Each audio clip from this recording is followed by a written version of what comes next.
Buckle in, sports fans. You're listening to The William Haynes Show. The program will be starting in just a couple of minutes, so grab your popcorn and get ready to enjoy the show. While you're waiting, make sure you're following us on social media at WHBC Stream and staying tuned to WHBCStream.com. We're so glad to have you today on the program, and we'd love to hear from you. Drop us a line on Twitter or call the show 352-639-0036. And thanks again for tuning in.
HBC, Houston, you are a problem. It is a good evening to you, and how you be? William Haynes here, you there, here at 11:05, here on this Friday night on the William Haynes Show, live from the WHBC studio in Tallahassee, Florida. Game 6 of the ALCS. The Astros over the Rays by a score of 7-4.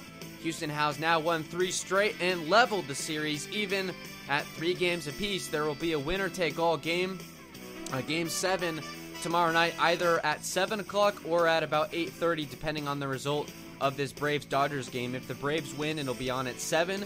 If the Dodgers win, it'll be on at 8:30. I know everyone, this was... this has got to be... I know...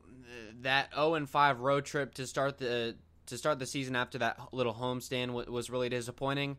I think you've got to agree that this is the worst 3-game stretch that this team really has played all season, and it's not really just because they're getting blown out or anything. I mean, they played close games. Games 4 and 5 losses were both by a score of 4-3, but you look at how much they left on the bone. We look at Game 4. They go 1 for 4 with runners in scoring position and leave 5 men on base. But the most critical of which, they left the tying run in the 9th inning 90 feet away. Willie Adames almost hit a game-tying home run. He ends up only hitting a double. He ends up getting to third base on a wild pitch. And it was, I don't even remember who that, I want to say it was Margot, or let me just make sure so I don't crucify anybody for no good reason. It was Yoshi Tsutsugo, sorry. That made the final out there with Willie Adames standing at third base. So, okay, that series at that point was 3-1. No team had ever come back down 3-0 outside of the 2004 Boston Red Sox. So you live to play another day, right? Okay, Game 5. You lose by a score of 4-3 again. It was George Springer homering off the first pitch. I don't really need to remind you. Brandon Lau tied it with a solo shot of his own in the third. And then it was who was it? It was Josh Fleming that getting touched up a little bit. And the third inning, G-Man Choi tied it up with a home run in the 8th inning, and then they bring out Nick Anderson in a tie game, which is something that they don't really ever do. And you could tell that Kevin Cash knew kind of that moment. He knew that he kind of had to get that series over with after 5 games if he could. And then it was Carlos Correa with the walk-off homer off of Nick Anderson. And then I come on the air saying that I'm sick of my stomach, and at this point the feeling I think is even worse somehow, as we're looking down the barrel at a Game 7 right now after losing 3 straight. That's not anything that, I mean, only the 2004 Yankees have ever had to deal with that, and that game was a blowout in favor of the Boston Red Sox. We look at, I guess, the only precedent for this team, the only other ALCS that this team has ever played in. They lost Game 1 to the Red Sox, then won 3 straight to take a 3-1 lead, then blew the 3-1 lead and had to play a Game 7, which they won in Tropicana Field. So the situation a little bit different, but this franchise at least has been through this before, although Kevin Cash at that time was a player for the Red Sox in that game, was the only current member of this team that was present for that game, ironically enough. But it's been done before. I know the Houston Astros have all the momentum right now. The Rays have none on their side. They look really bad. I think all their fears going into this postseason have been realized. If it wasn't for the way that Randy Arozarena has been playing, the Rays would have already been eliminated. They should have never been up 3-0 the way that they played. I mean, let's just take a stroll down memory lane. Game 1, 1 for 8 with runners in scoring position, leave a total of 9 men on base. It was a 2-1 victory, and it was you got 5 innings of 1-run ball from Blake Snell, and then it was 4 innings scoreless the rest of the way from the bullpen. Diego Castillo with the 5-out save after doing what he had done in Game 5 of the ALDS. So Castillo went a long way in that. It was actually an RBI single for Zunino. So, but again, 1 for 8 with runners in scoring position, 9 men left on base, you win the game. Okay, Game 2. Not as bad. 1 for 4 with runners in scoring position, 3 men left on base. Really good pitching, though. Morton gave you 5 shutout, and then the bullpen the rest of the way only gave up 2 runs. You win 4-2. It was that was the Manny Margot game where the error from Jose Altuve, and that's another thing. If Jose Altuve hadn't made those errors in those first 3 games, which led to probably about a total of 8 or 9 Rays runs, again, we still wouldn't be here. So you take advantage of that. You're up 2-0. Game 3. And it's just as egregious, really. 3 for 9 with runners in scoring position and a total of 8 men left on base. They won 5-2. Yarbrough got the start, 5 innings, 2 runs, and then the bullpen was shut down the rest of the way. So two of the wins was 4 shutout innings from the bullpen, and certainly the bullpen is no longer playing up to that standard right now. We look finally, I guess, getting into the box score from tonight. It was Snell giving them 4 innings of 2-run ball. I suppose a bit curious to make that move, but he had put on a couple of men on, I believe, in that inning. So fine, you take him out. Castillo comes in and can't clean up the mess. He lets all the inherited runners score. And by the way, the Rays had not allowed an inherited runner to score in this series. I don't know how many there were, but the bullpen was playing out of its mind, so Castillo gives up some runs, then the score gets out of hand, so Kevin Cash leaves Shane McClanahan into kind of stew, which that move should have never been made, but it is what it is. I would have preferred to see other guys that they ended up going to anyway. Alvarado ended up walking the house full, and all of our fears about him have been realized, and that's really more for the World Series. I don't think there's really going to be any spot for Alvarado to come in tomorrow, though it will be all hands on deck.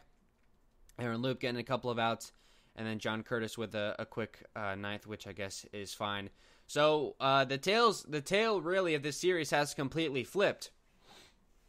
You look at the first 3 games of the series, it was, I guess, the Rays with timely hitting. I mean, that RBI single from Zunino comes to mind. They did get the 3-run homer from Margot, one of the few home runs that they actually hit with men on base. Taking advantage of things like that. The pitching was lights out, and the defense really, I think, was kind of the headline. It just seemed like every ground ball, the Rays had magnets in their gloves, and the ball went right into it. You know, Joey Wendell making all those diving stops at third base, Ji-Man Choi with all the picks out of the dirt at first, all that stuff. Defense playing out of their minds, really quite literally saving runs, not just the defensive run save statistic. I mean, they literally saved runs. I mean, Kevin Kiermaier making diving plays in the outfield that robbed hits with men on base. Hunter Renfroe, I recall, doing more of the same. So the defense was plus and was keeping the offense as bad as it was in the games. Well, over the last 3 games, that's began to flip. this Astros lineup that we knew was really good. They've got some of the best hitters in Major League Baseball. I don't need to read off the list, but I'll give it to you anyway. I mean, George Springer, Jose Altuve, Michael Brantley, Carlos Correa, Alex Bregman, and then they've got a decent collection of guys at the bottom, Tucker, Gurriel, Reddick, and then even Maldonado has done a lot of damage. So I guess keeping them in the infield for, those first 3 games, we knew, and I believe I had even warned you guys on this show that wasn't going to happen forever. We knew Houston was going to break through at some point.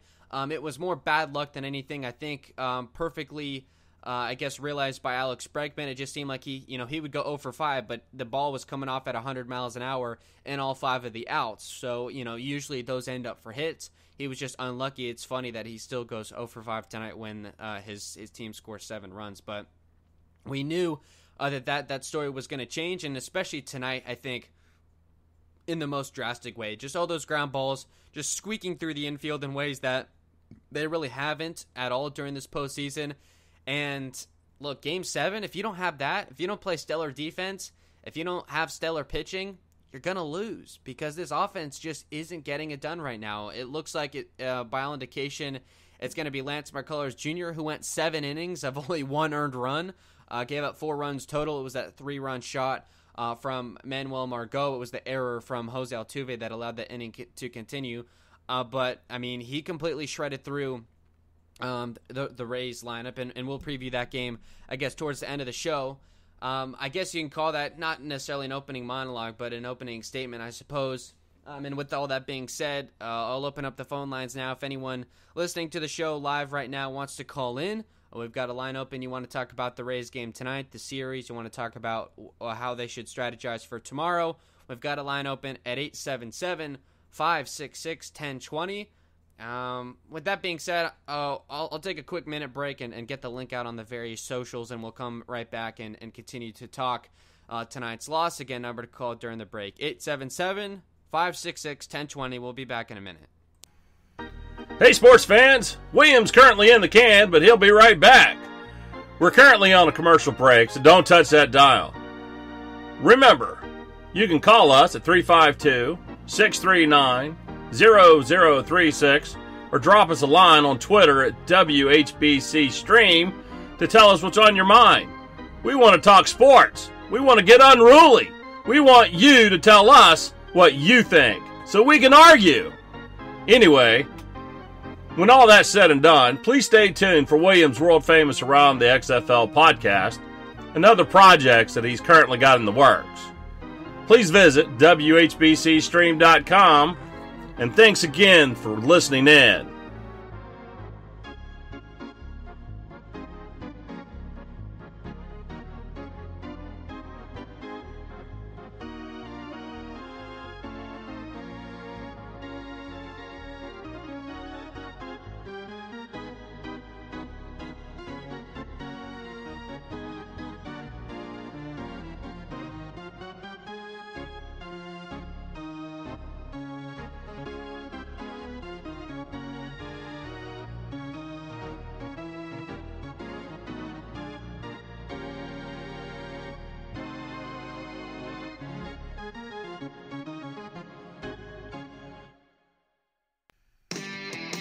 Sports Radio 101.9 FM. Sports Radio 636. Sports Radio HBC.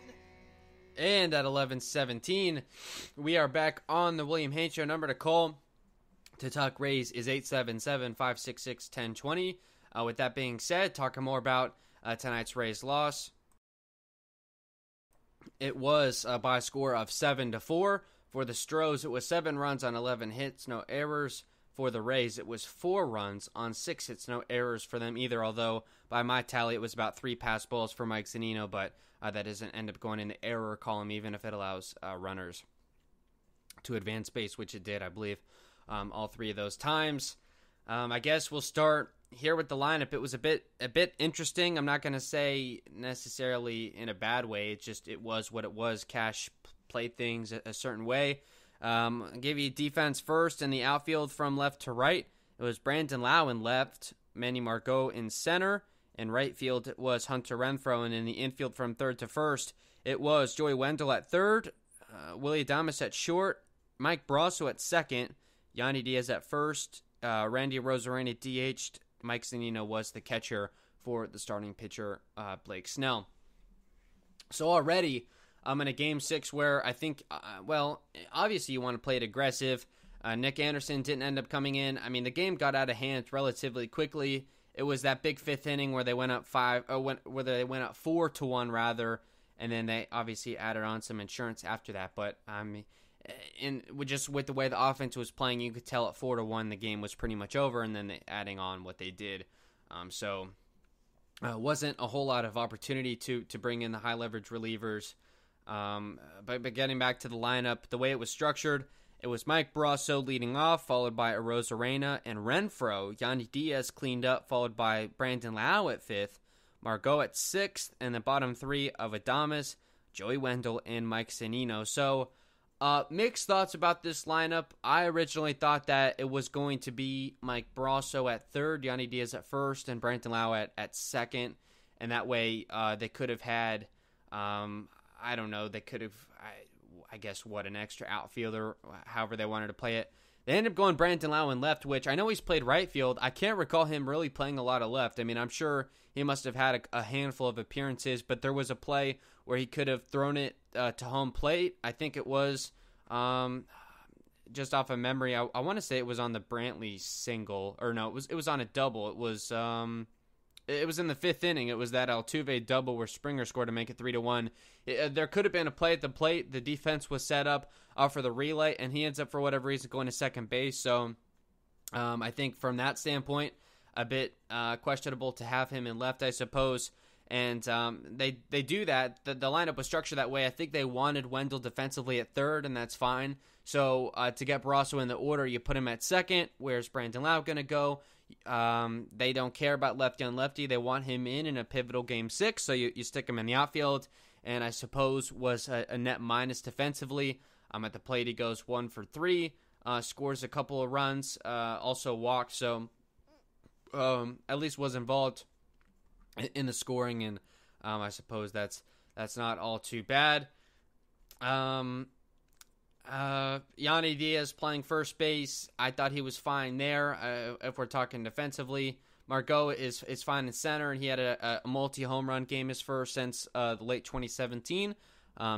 They were both pretty much in garbage time, but it did make it a 3-run game in the ninth and forced a closer, Ryan Presley, to come in. So from that standpoint, a bit of a timely hit. And then Hunter Renfroe, I guess, did his thing out and right. And that's about it. The way the lineup was ordered, I already gave you the order. But Brasso, bad leadoff hitter. I didn't finish my scorecard. I got through about 6 innings and then just said, screw this. I'll probably end up filling it in the rest of the way sometime later. But 0 for 4 with 3 strikeouts, splitting his first 3 at-bats. If you listen to this program somewhat consistently, you know how important, at least to me, a leadoff hitter is. It can get a good at-bat to lead off the game, can get a starting pitcher out of rhythm, and it can allow the other top guys to get a good look at what kind of pitches they'll be seeing. I guess the second point is a little more moot. They all saw Framber Valdez basically in Game 1, and he's a 2-pitch pitcher, fastball and curveball. So they knew what was coming. The game plan was horrible, though. They wanted to take fastballs down the middle and swing at curveballs in the dirt.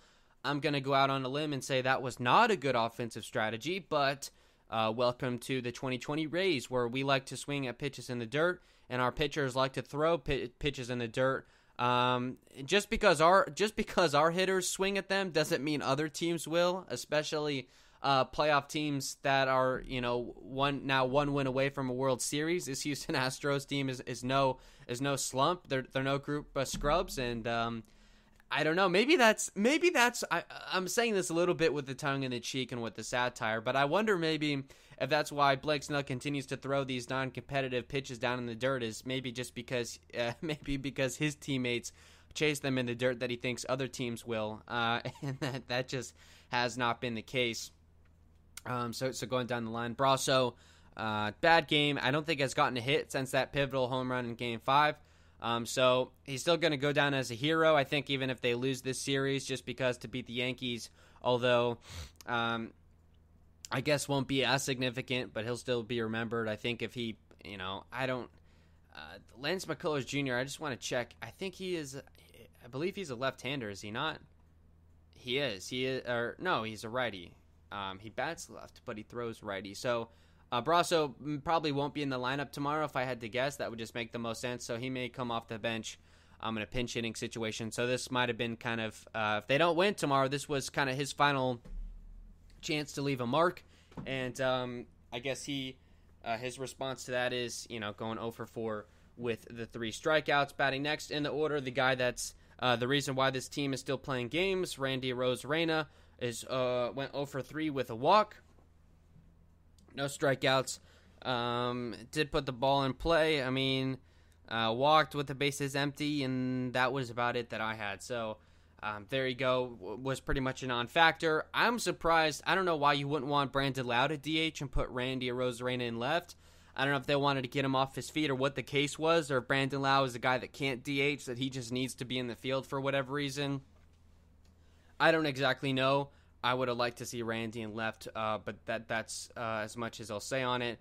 Hunter Renfroe, he bats third, which I thought was curious. We look to his start in Game 1 against Framber Valdez. He batted fifth and played right field. His 3 at-bats against Framber Valdez, I'll let you take a guess on what all 3 of them are. Yep, you're right. They're all 3 swinging strikeouts, as you would expect, and they were all in pitcher's counts. And Kevin Cash inexplicably moves him up to the 3 spot against a pitcher that he showed nothing against. I don't recall, but I imagine those were probably curveballs in the dirt. He usually connects, I guess, with fastballs. So I don't know. Framber Valdez, I'll give him credit, was good today. His first 2 at-bats against him were strikeouts. One was swinging, one was looking. They were both in full counts as well. So I guess did a little bit better job. And then in the 6th inning against Framber Valdez on a full count again. So credit to him, I suppose. Did see a lot of pitches. Did hit, looks to me like an infield single. And then he ended up moving over to second base on a walk. And then Brandon Lau, what else? Grounding into a double play. So there you go. That was your top 3. Didn't really get much at all. Yandy Diaz batted a cleanup, 0 for 2 with a walk. That walk, there was a little bit of an altercation between him and Framber Valdez. Martin Maldonado had to cool it off. It was kind of a whole thing. I don't exactly know what was going on. Struck out for the first out in the 2nd.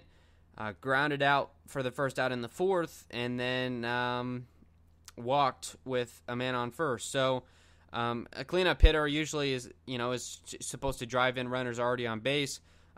Started a couple of innings, and then his only time up, at least that I have, with men on base, he did walk. So there's that. Brandon Lau batted 5th. This is really where he needs to be batting if the race can continue. There's no excuse. There's no reason to have him batting in the top 3. It doesn't make sense. He doesn't work good at bats, and it's unexplainable. He did have a pretty decent game today. Singled with the bases empty in the 2nd, ended up coming across to score on an Adames double, grounded out with the bases clear, and then grounded into a double play with 2 men on base and 1 out. So that's certainly not what you want to see. A weak ground ball to second when Lau is not chasing balls in the dirt. I guess he's making weak contact on the ground. So there you go. There's that, although he does score 2 runs on the day. Batting 6th in the order, Manuel Margot. He played again pretty well, really well. 2 for 4, 3 runs batted in, a 2-run shot, and a solo home run. So again, his first 2 homer games since 2017. Struck out once as well. Don't really have much else to say other than that. It seems like Manny Margot is, he has some really good games and some really not good games, but it seems like he's more good than bad at this point.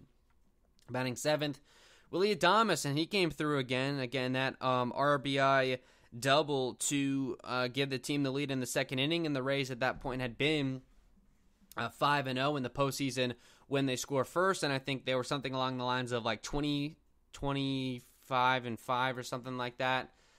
Very good. This was one of those, I guess, rare cases that, I don't know, the team didn't come through, but in the case of Adames, played a good shortstop, at least that I can remember, goes 1 for 2. Also works 2 walks, so Not only did he double, but he also got on base an additional 2 times. And on the bottom of the order, that can do some damage. He had Wendell backing him up, and Wendell gave the team a dud. He goes 0 for 4 with 2 strikeouts. He ran out a double play ball like he did in yesterday's, that was what, game 4, I believe. So you get nothing from him. He's playing a good third base, I guess. That's why you keep him in the order. I would imagine in game 7, you're going to go for that kind of defense, so he'll probably be in the order again. I think it's fine for him to bat 8th.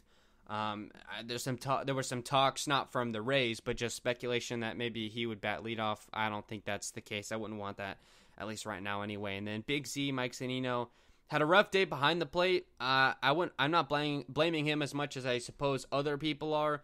They were talking on the radio broadcast on WDAE, Dave and Andy, about the reason why the pass balls. I read an interesting article. I can't remember on which news outlet, but going into the series, Martin Maldonado and Mike Zunino are 2 interesting cases of guys that receive pitches on one knee. So instead of the traditional squat now, the purpose of going on one knee is easier balance to frame pitches. And that's really what the catcher position has come. Not necessarily a brick wall defensively, but just can you, in reality, it's stealing strikes. You're receiving pitches outside the zone and quickly kind of bringing the glove inside the zone to make it look like to the umpire that it was a strike. But within baseball circles, I guess it's called securing strikes. So, that's where I guess the analytics and whatnot, that's what the game has become.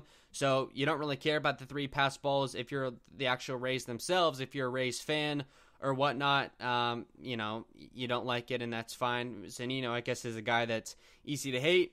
He's come through offensively in this series, and I thought has been pretty good defensively as a catcher. Just as a note, I don't like to interrupt my stuff, but there was, I have on the monitor the Braves and the Dodgers, and Will Smith, the catcher, against some sort of catcher named Smith for the Braves. Fox had a graphic that it was the first ever matchup in the postseason with 2 players of the same last name, and the catcher hit a home run. That's crazy. So Smith gets the better of Smith. You don't see stuff like that every day. The Dodgers take a 4-2 lead, and again, if the Dodgers win and that series continued, they'll play their scheduled game at like 4:30, and so the Rays, if the Dodgers win tonight, will play at 8:30. Now, if the Braves come back and win, and the Rays are the only game in town, that game will be played at 7. So we'll kind of see and keep our eye on that game as it goes on. I would imagine the Dodgers, it's in the top of the 6th. Only a 2-run lead, but they're going to do their darndest to try and secure that win and force a game 6. So getting back to where we were, talking about Zunino, 0 for 3 with 2 strikeouts and a pretty bad game at the plate. Tsutsugo pinch hit Foreman, got a hit.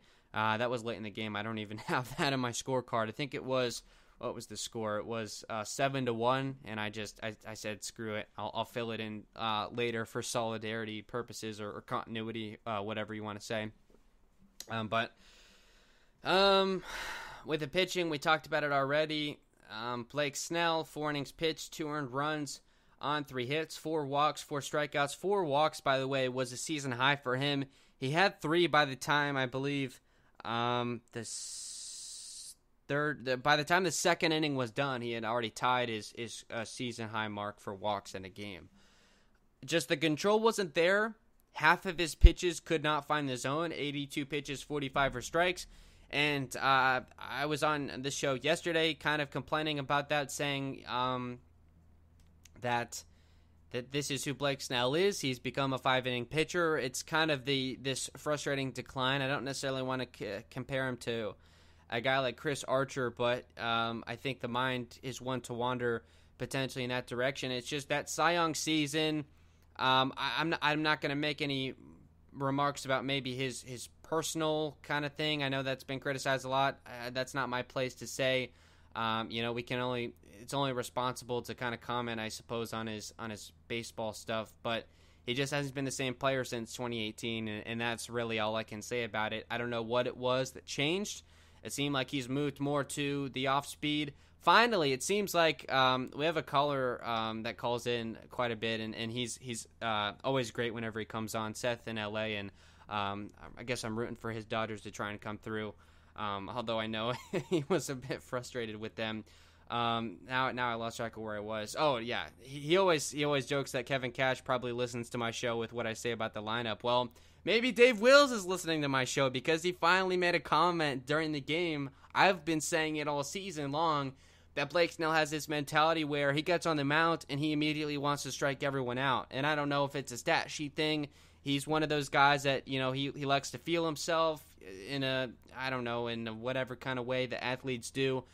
They want to just be the best, but in a negative way. I mean, I think guys like Ryan Yarbrough are commendable because they have maybe a quarter of the stuff or of the velocity or of the real talent maybe that Blake Snell has.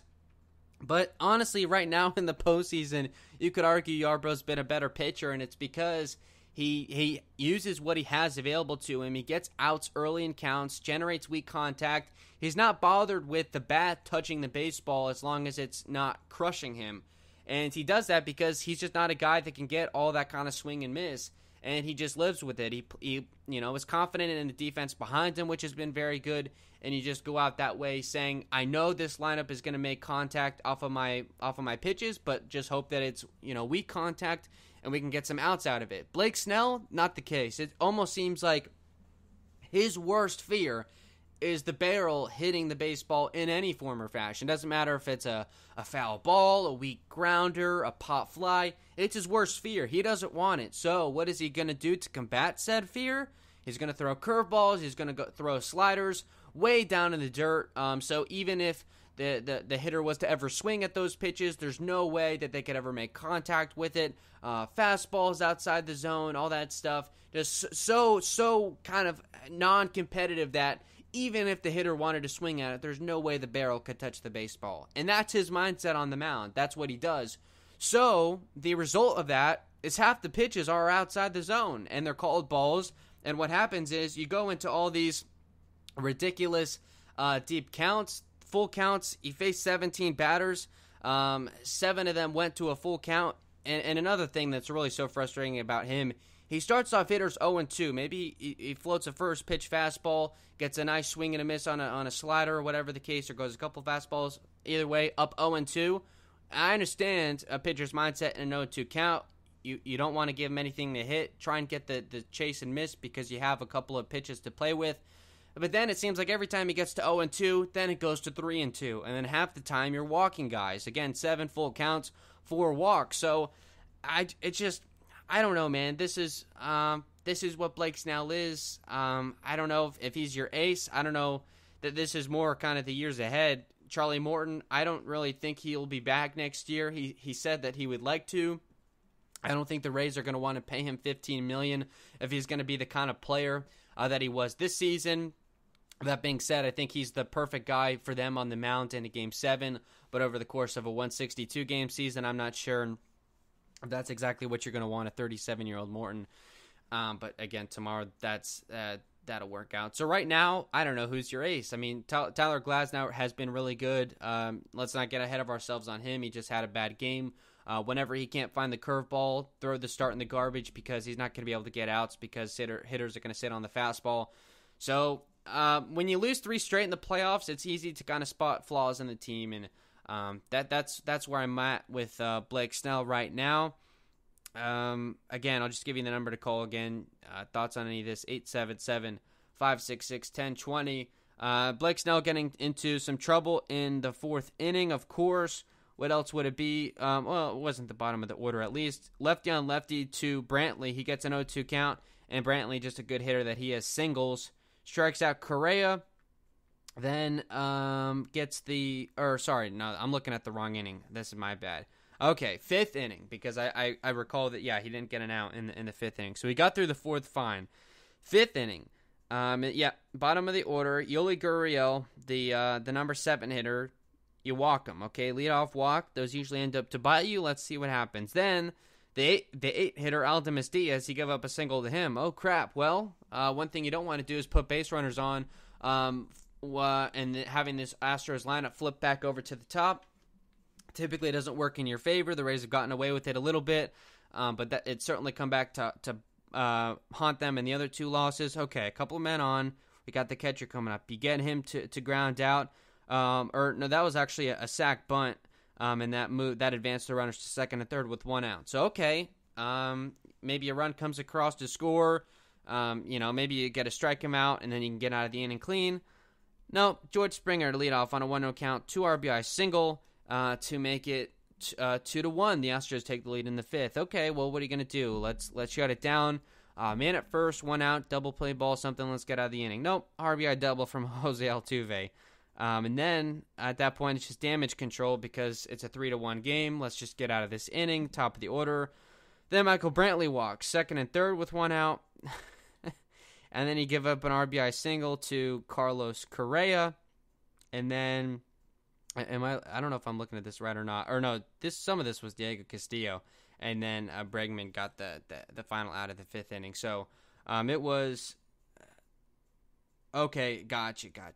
That was Castillo. So this part of that was my bad. So the walk from Gurriel and the single to Diaz, that was charged to Snell. They take Snell out at that point because you put on men at first and second with no outs, and then the lineup about to flip over the top. You have Castillo to come on to face the 9-1-2, and then it was actually Castillo who became unraveled. And leading me into the next thing, Castillo, he's been so good against the Astros, not just in the regular season, but also in the postseason in this series and in last season's ALDS. And it just, I don't know, maybe he's not a guy that's great with runners on base. That's kind of a Nick Anderson situation.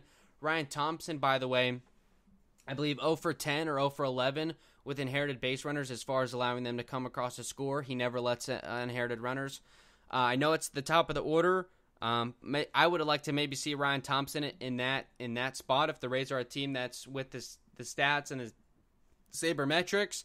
Ryan Thompson, that was his spot. They ended up giving it to Castillo, which makes sense. He's their second highest leverage guy, I think, right now. Didn't work out. I know Cash said in his comments after the game that it was the decision to take out Snell was, quote, fairly clear, but to see it go bad with the Castillo failing was gut-wrenching. So I don't blame Cash for that move. It had to be made. That was on Snell. That's frustrating. I think it was I want to say, it was Tyler Glasnow that was putting on those runners. Yeah, Martin Maldonado on a walk, and he comes across the score in the 3rd, and then the single, and ends up coming across in a home run in the 5th. So we've seen that story before. That's the one thing you can't. Well, there's a lot of things you can't do against Houston, but you can't put on those hitters late in the order and expect them to not come across the score, because the top of the order will drive them in. Time in and time out, that's what they do. Again, this pitching staff is not great, so the fact that this team made the postseason and made it through a couple of rounds, this offense carried them. I think in the 4 games they played against Oakland, they scored like 33 runs or something like that, and the fact that the Rays held them to such few runs in the first 3 games should have been telling to us.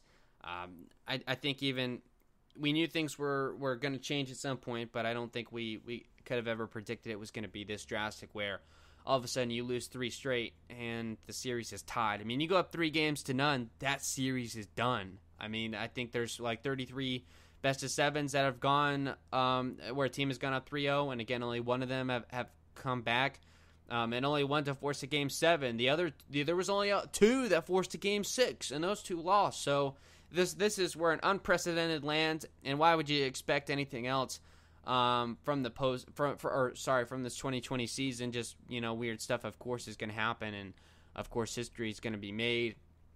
Some of the more narrative-driven stuff, I guess I'll save until after this Game 7 is done, because no real point in discussing it now. After Castillo gets the team through 5, it was a 4-1 game. So in the 7th, or rather in the 6th, Cash trots out McClanahan to get the lefty Kyle Tucker, and then the righties Gurriel and Diaz. It's a good spot. It's the 6, 7, 8 hitters. So okay, you want to get outs from McClanahan, fine. Gives up a home run on the first at bat to Tucker. Then gets Gurriel, gives up a hit to Diaz, strikes out Maldonado, and then gets Springer. So okay, that's fine, that's good. But then they brought him out for the 7th, and then that's where stuff got a little bit hairy. Brantley, an RBI single, Tucker's sacrifice hit. It was 7-1 after that 7th inning, and it was Alvarado, I believe, who had to come get the final out of that inning. And then that brings us to the 8th, I guess, right? Alvarado starts the inning, walks the house full, and only gets 1 out. Loop gets the 2 outs without giving up any runs, so that was good to see from him. 2 outs, both strikeouts, which they had to be with runners at the bases full. And then Curtis got a quick and easy 9th inning. It was John Curtis. Only 8 pitches, so obviously he'll be able to come in tomorrow. It's going to be all hands on deck, so we know the drill with that. We lived through the Game 5 just a week ago. It was last Friday, so it's kind of crazy how things change. Another note about Snell, he faced 17 men through first pitch strike to 11 of the 17, so was pretty good in that regard, but again, would get up 0-2 and then work the count full, and then, half the time or whatever, they would end up walking or whatever the case was. So, I don't know, disappointing for Snell. Also, McClanahan to note faced 11 men through first pitch strike to 7, so that's good. No, I hate that move to leave him in the 7th to face Altuve, Brantley, Correa.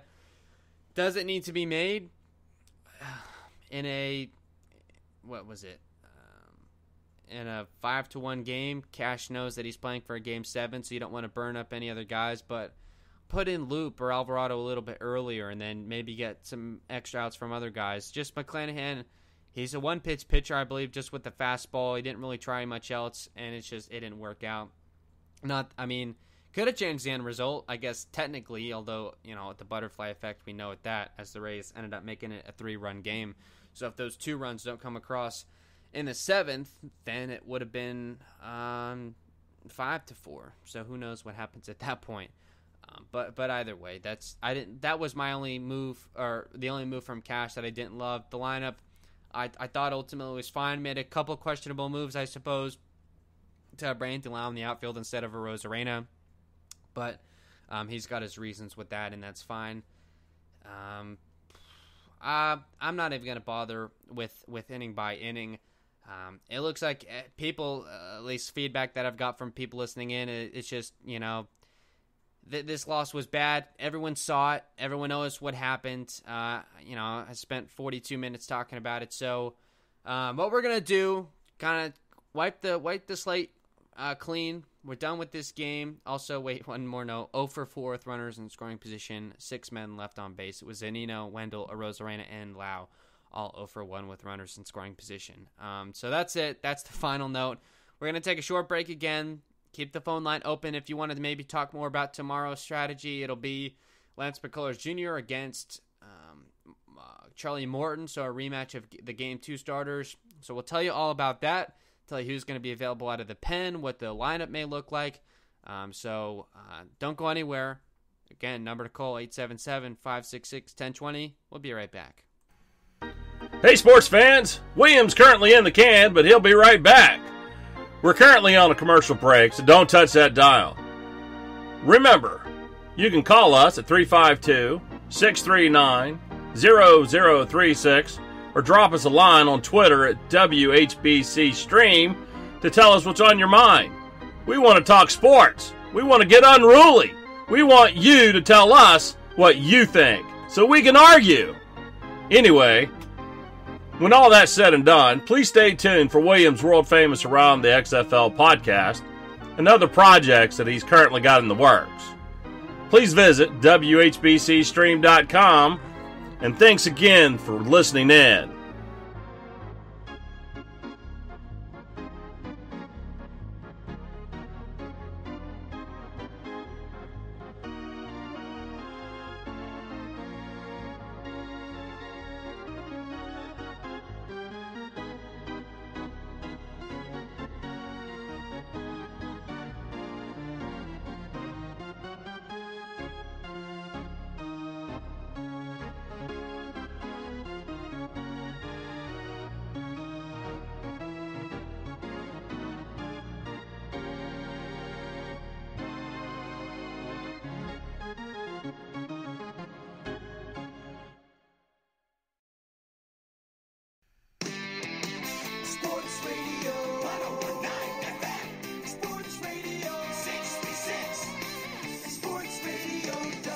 HBC. And 11:48. We are back on the William Haynes Show. Final 15 minutes of the program or so. What we're going to do is preview tomorrow's, man, this is weird to say, Game 7 of the American League Championship Series, of course, between your Tampa Bay Rays and somebody's Houston Astros. I don't know who they even belong to at this point. But nevertheless, it'll be Lance McCullers Jr., the right-hander, against Charlie Morton, also another right-hander. For Charlie Morton, I believe this is, I want to say his, fifth or sixth elimination game he's appeared in his career.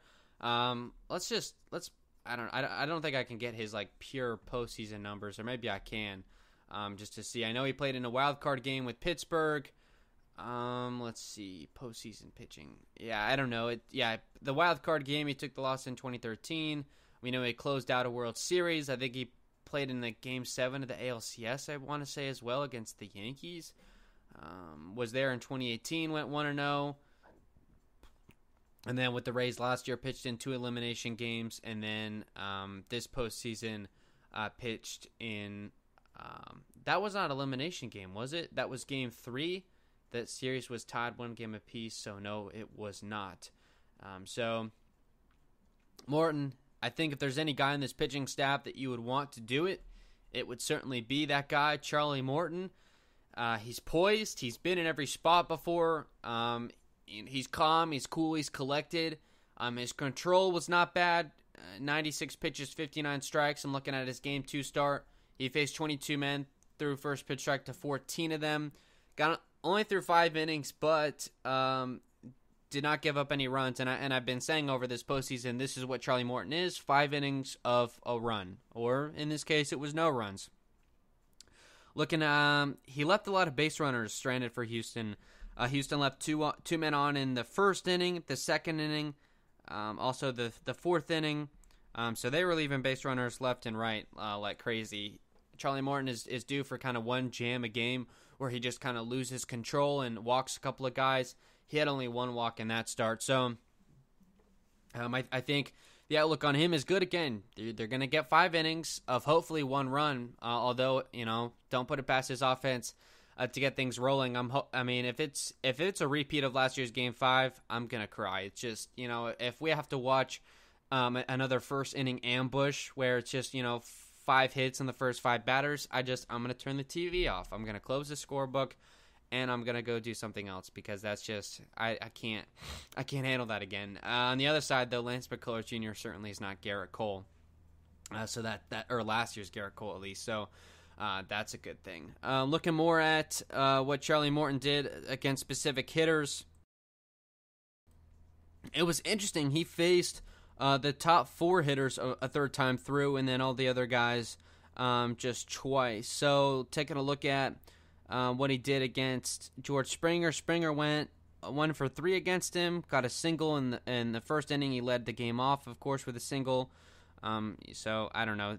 That's what he does. He's a good leadoff hitter. Jose Altuve goes 1 for 3 as well, singled into left on a full count, also grounded out and struck out looking. So far, so good, I guess. Michael Brantley also goes 1 for 3 against him with a single in the first inning. And then Alex Bregman went 0 for 2. That was part of his 0 for 5 night where, again, the ball was off the bat at 100 miles an hour all 5 times. That's the big boys. Springer, Altuve, Brantley all got a hit off of him. Kyle Tucker went 0 for 2. Carlos Correa went 0 for 2. Yoli Gurriel got a single and was also hit by a pitch, so he reached twice. Josh Reddick was 0 for 2. And Martin Maldonado was 1 for 1, got a double, and also walked. So that's one thing you certainly can't afford to let the 9-man get on base. So all in all, it looks good. That's the lineup that the Houston is going to attack with. I would expect more of the same. It's going to be Springer, Altuve, Brantley, Bregman, Tucker, Correa, Gurriel, Reddick, Maldonado in some form or fashion, because they're going to want to get those 3 lefties in there.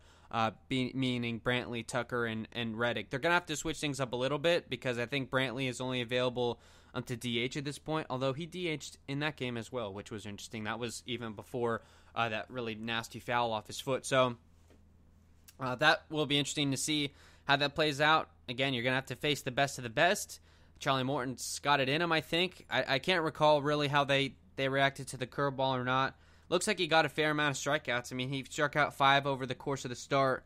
Struck out Brantley twice, which he doesn't do a lot. Struck out Tucker, and then kind of the guys at the bottom. So, overall, feel good about it. Looking at Lance McCullers' start, 7 innings of 1 earned run. So, on paper, looks really nice. Gave up 4 total runs. It was that 3-run homer by Manny Margot that was opened by that Jose Altuve routine throw that was an error. Didn't walk anybody over 7 innings and struck out 11. So I can't exactly recall. I mean, it's all off-speed stuff and, a lot of chase as the Rays was prone to do, even when they were winning games. Taking a look at the lineup against him, I'll give you the order first. It was Meadows, Lau, Arozarena, Choi, Margot, Wendell, and then Adames, Kiermaier, and Zunino. So they front-loaded the lefties. Out of the first 4 hitters, 3 were lefties. Meadows, or let me give you the defense as well. So the outfield from left to right, it was Arozarena in left, Kiermaier in center. Who knows if he's healthy at this point? Margot in right, and then the infield from third to first, it was Wendell at third, Adames at short, Brandon Lau at second, and G-Man Choi at first. Meadows was the DH, and Mike Zunino caught. So I'd imagine probably more the same without Lau at the top, rather. I wouldn't have Meadows lead off either. So that's an interesting discussion to have. I want Choi to lead off, simply put. I mean, he's a good cleanup hitter as well, but the way he works at bats, give me Choi at leadoff. Just screw it, and then have, I don't know, who at cleanup, whoever you want. It seems like with the Rays, at least looking at the scorebook in this series, the cleanup man doesn't even come up that often with men on base anyway, so it doesn't even really matter. I mean, for all I care, put Adames at 4, or, I don't know, Margot, or, I don't know, even Meadows. It doesn't really matter. But we need some good leadoff at bats. You need to get McCullers working early. You can't let him get through 7 and 100 pitches. You need to get to this bullpen because although they did get the day of rest today with who came in? It was Scrub for 2 outs, Brad Taylor, Christian Javier, and Presley had to come out for an inning, but so Anoli, Paradis, and all those guys got the day of rest, I suppose. The Astros, I believe, they were second, in Major League Baseball in blown saves, only second to the Angels. So, although there has been a blown save, I don't believe in this series. There's certainly that's certainly a possibility. Presley, not necessarily a great closer. Roberto Osuna, if you recall, I mean, last year was their guy, but I believe injured in some form or fashion. I think I saw Tommy John. So either way, I mean, he's not available. We know that certainly at this point in the series. I wouldn't expect Lance McCullers to give them this kind of length this time around. So let's take a look. Meadows ended up going, surprise, 0 for 4 against him. A couple strikeouts, a ground out to short to lead off the game on a 2-2 count, so at least that was good, and then a ground out to second. Brandon Lau went 0 for 3. Did reach base via the error in the third that opened up. No, that was not. That was another additional error. Randy Arozarena, he was 2 for 3, a couple singles, so hopefully he'll be a big part of that. Although that, I don't know if he's cooled off a little bit since or whatever the case is. G-Man Choi was 0 for 3, a couple strikeouts, got on base with the error that opened up Margot for the homer. Margot, by the way, was 1 for 3, that 3-run homer in the first. Then fly out to left and a ground out to third. So was pulling the ball against McCullers, although the home run was opposite field. So there you go with that. Joey Wendell was 0 for 3. He was hitting the opposite way. Grounded out to third, grounded up to second, and struck out. Willie Adames was 0 for 2, I believe, right? No, it was 0 for 3 actually. A pop out and then 2 strikeouts. Kiermaier was 0 for 3, 2 strikeouts, and Zunino, he was 1 for 2. Got hit by a pitch, popped out, and hit a home run. So Zunino maybe a potential matchup or not. I believe that was just kind of a hung pitch. The lineup totally the first time through against McCullers Jr., this is really where the scorebook comes in handy. Got 2 hits against him, no walks, a strikeout, that 3-run homer. The second time through against him, they didn't do much better. A 1 hit, no walks, 3 strikeouts, no runs. And then the third time through against him, they did even worse. 1 hit, no walks, 7 strikeouts, and 1 run. So basically, 7 out of the 9 men that came to the plate against McCullers, Jr. the third time through struck out. It was Meadows. He struck out the side in the 5th. Struck out Choi, Wendell, Thomas, and Kiermaier. So it seems a guy that I guess gets better as the start goes on, not necessarily the norm in baseball. Usually pitchers are weaker against a lineup a third time through. Not the case with Lance McCullers Jr. In this specific time. I believe we told you the lineup that the Astros used against Charlie Morton. Either way, it was Springer to lead off, Altuve, Brantley, Bregman cleaned up, which I wouldn't expect. Kyle Tucker moved up to 5 for the lefty, so they could get 2 lefties in the first 5. Then Carlos Correa batted 6th, which I don't know if that'll happen or not. Yuli Gurriel batted 7th. Josh Reddick, the lefty, 8th, and Martin Maldonado, the catcher, who's been doing some damage, batted 9th. So, they may shake it up. I mean, tonight they've definitely shaken it up a little bit. Springer, of course, will lead off. It looks like Altuve is their second guy, but tonight it was Brantley to bat 3rd and Correa to clean up after that walk-off homer. Bregman was down to 5, which I think makes sense. Tucker at 6, Gurriel at 7. So something along those lines. But again, they're going to get all 3 lefties, Michael Brantley, Kyle Tucker, and Josh Reddick against him. Although, looking at the stat sheet, Kyle Tucker went 0 for 2 against him. Josh Reddick goes 0 for 2.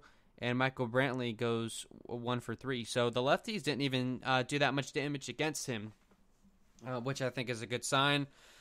And then taking a look at the lefties, what specifically, I mean, I already went through it, but what they did, just taking a quick look against McCullers, Meadows 0 for 5, Lau 0 for 3, G-Man Choi 0 for 3,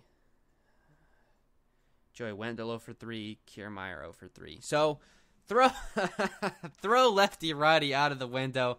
Doesn't matter. I don't know. I don't know how much it even means in baseball anymore. You look at splits, like at least the last time I checked, Aaron Loop was better against righties than he was against lefties. So what does any of this mean? Anyway, taking a look at the roster now as we're putting a little bit of a wrap on the show. The lineup, I would change it up, honestly. Not from what they did necessarily today, but just what they did against him.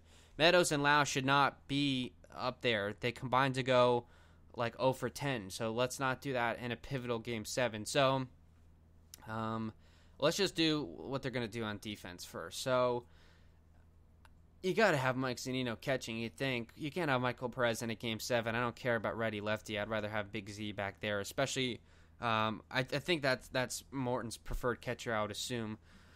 So Zunino to catch, probably infield from 3rd to 1st. Wendell's got to be at 3rd, you would think. Adames obviously at shortstop.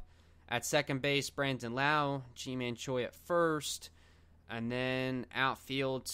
I'll do this if I guess assuming that Kiermaier will play, because in a Game 7 you got to be there for your team. Arozarena in left, Kiermaier in center, and right field. And this is all indicative as well, because do you want? And this is personal preferences, as Cash's call, whatever. I know McCullers shows velocity. Do you want Yoshi in this lineup or not? Because if you do, you play Meadows in right, and that way you can use the DH on Tetsugo. But if you want to go defense, then you would go, which I would suspect they do, they would go Margot in right, and you DH Meadows to get him in the order. So I guess for realistic sake, I'll go with that.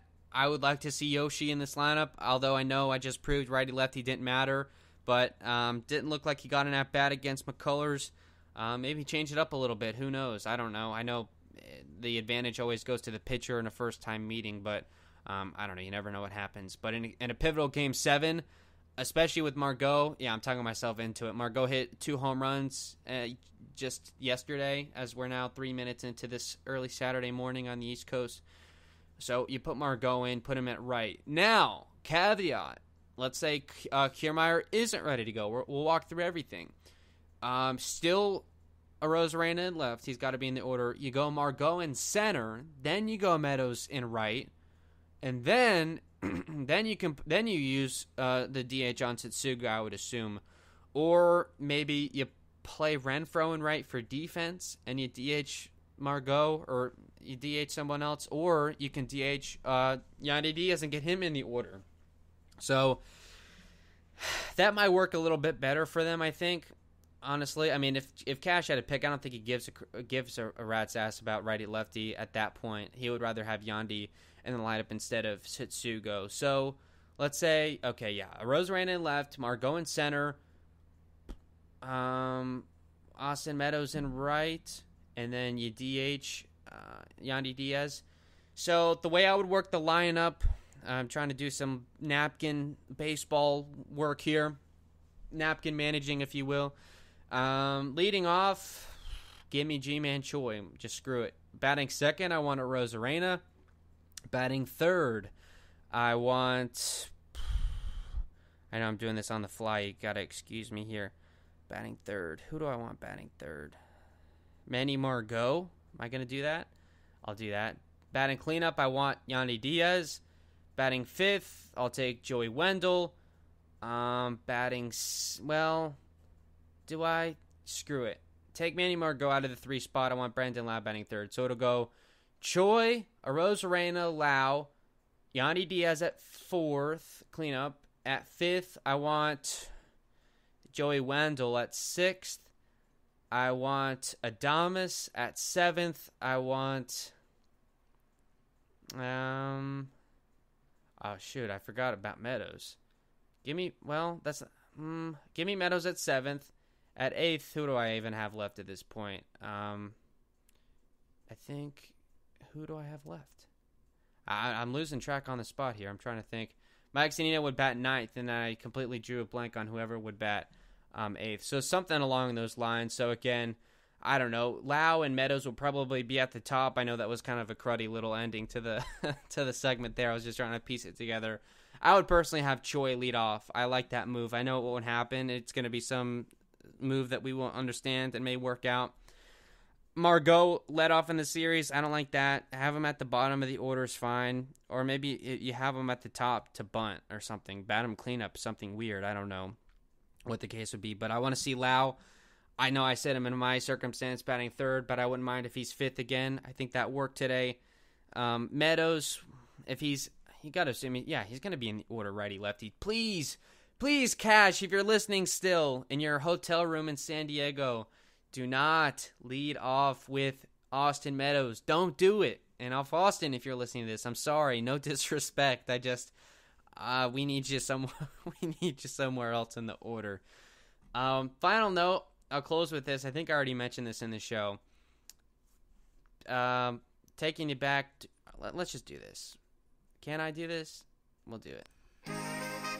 Taking you back to 2008. Boston Red Sox win Game 1. Then the Rays win 3 straight. Take a 3-1 series lead. Bam, in Game 5, Boston 8-7.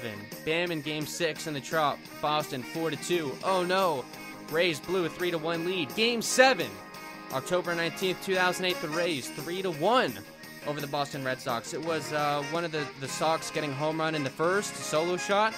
Rays end up coming back. It was Willie Ibar, I believe. So maybe Willie Adames comes through. Game 7, Saturday night.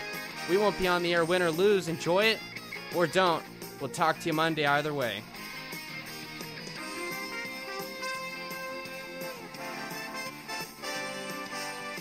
Sports Radio 101.9 FM and Sports Radio 66. The Fan. HBC